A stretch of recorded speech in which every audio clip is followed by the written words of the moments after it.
Hey guys, welcome back to the channel, and this is how to delete all messages at once on Android. So first thing that you will do is open up your messages application into your device, and as you can see, you should be able to see here all of the messages that you have. So in order for you to delete all messages at once, just simply hold one message.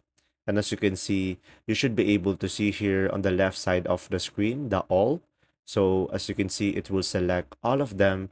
And from here, you can just simply go ahead and tap on delete over here.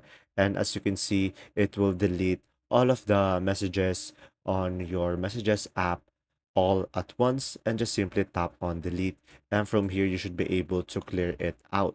So another option that you have, guys, is just simply tap on the three dots over here on the right side and go to the settings and go for more settings.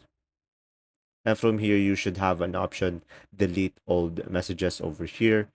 So from here, when you reach 1000 messages text and 1000 multimedia or 5000 chats, automatically it will be deleted.